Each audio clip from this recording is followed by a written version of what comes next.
Live do Mago, todos os dias, de segunda a sexta, às 11 horas da manhã, aqui no canal do Mago das Opções. Né, mas o que acho que a gente tem de mais claro nisso tudo, por enquanto, pessoal, né, que foi o foco principal da conversa, é como os Estados Unidos, ele pode, ou principalmente aí o Federal Reserve, como ele vai ler isso tudo, as primeiras medidas tomadas pós quebra do SVB, né, o Silicon Valley Bank, como ele vai se movimentar, a velocidade que ele vai se movimentar para que isso não se torne um risco sistêmico, as possibilidades disso tudo se tornar um risco sistêmico e a possibilidade de mudar em algum nível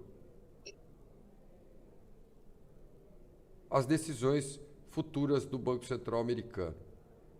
Então, essa narrativa nos importa, a gente tem construído ela há muito tempo e a gente tem que ver como essas novas peças do nosso tabuleiro ou posições das peças podem impactar o nosso bottom line ou cenário base, tá? Eu acho que esse é o grande desafio, né? Separar o que é ruído do que é fato.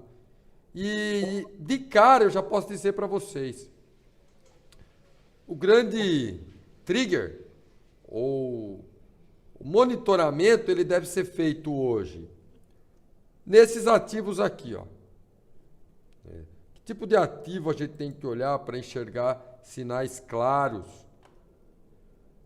sinais e não ruídos, tá? Primeiro ponto tá aqui.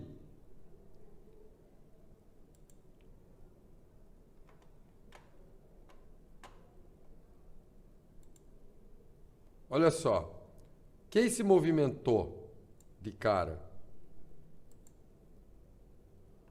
Esse nosso amiguinho aqui, ó. Olha o VIX, o que ele fez, ó. Saiu ali do nível de 18, ou um nível de 20, entre 22 e 18, explodiu para 29.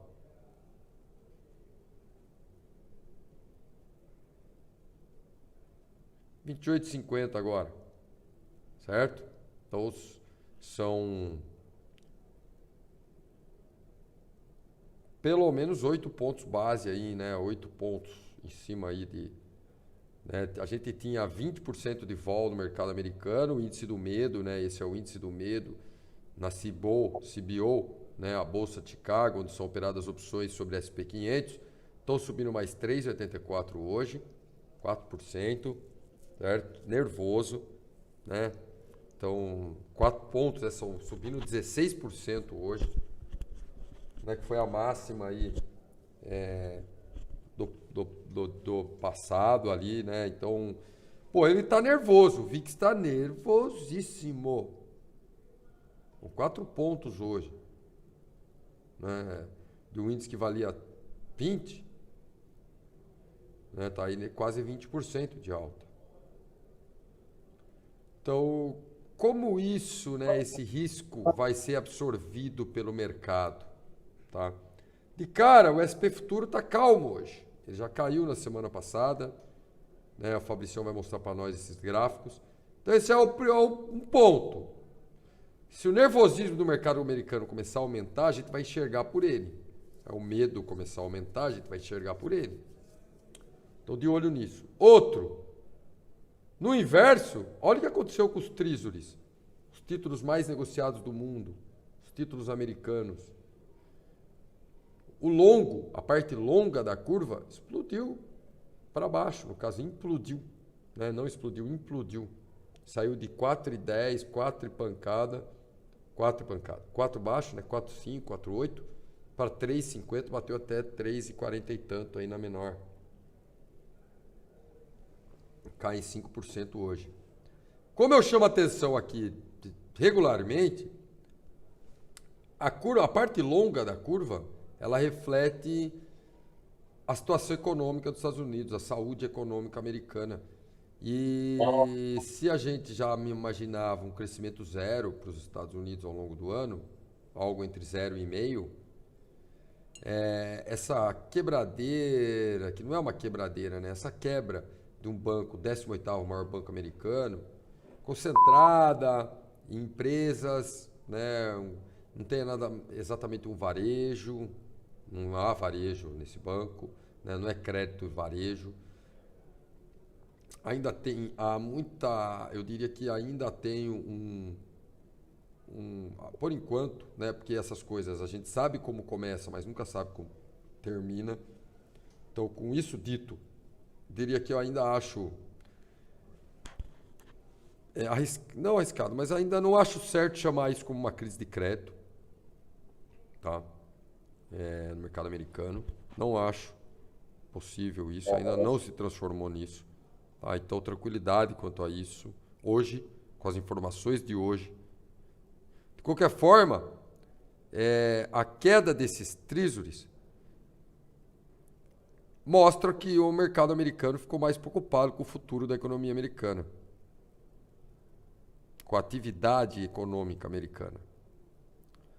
E ele começa a querer apostar com mais força que o Banco Central americano, no mínimo, não vai subir mais juros.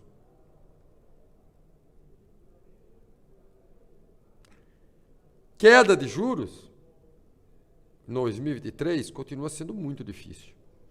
Mas não subir mais, né, uma curva que estava dada aí para uma volta do pace para 0,5 aí para uma próxima reunião, que acontece aí logo mais.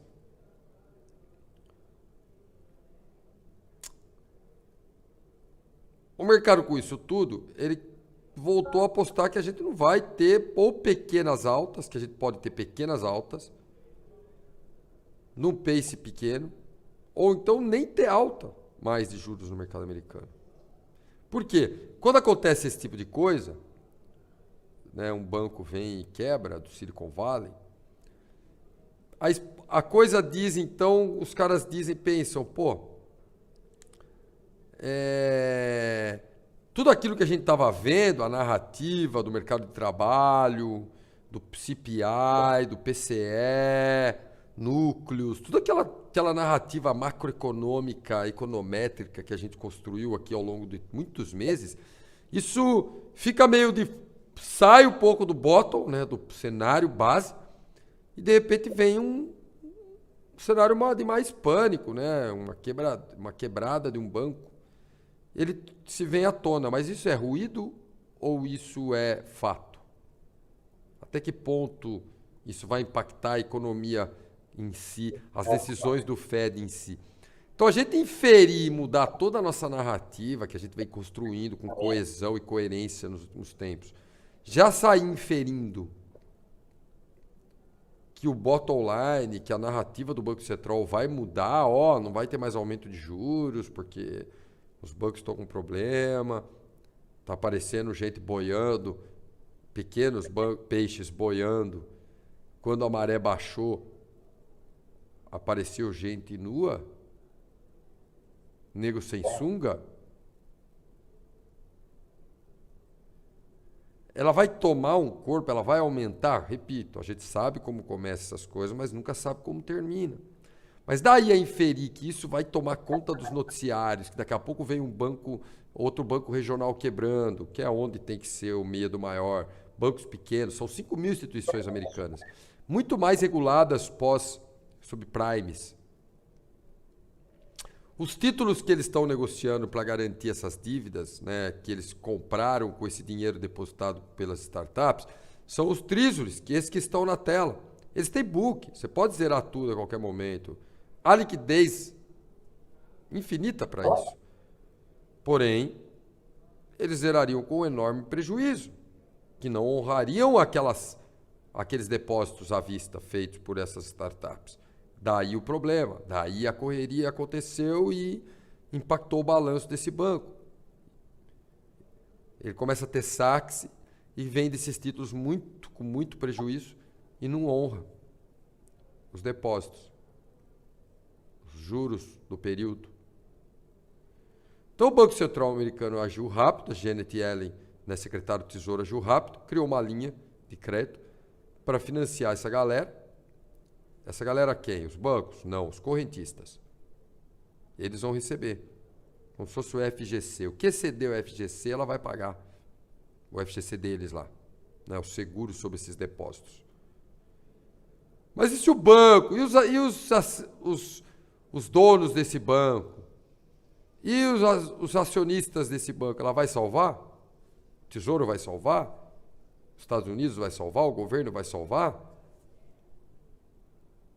Um grandíssimo foda-se.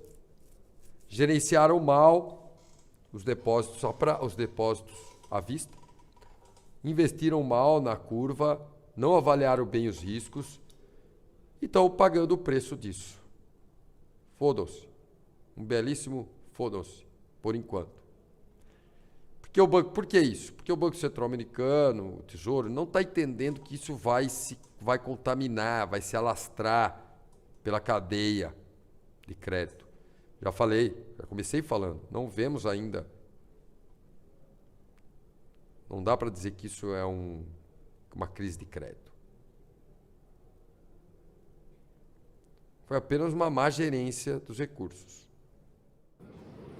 Você acaba de assistir um corte do Mago das Opções. Se quiser acompanhar na íntegra todas as nossas estratégias e operações com opções, estamos todos os dias às 11 da manhã ao vivo no YouTube. Então se inscreva no nosso canal e ative as notificações.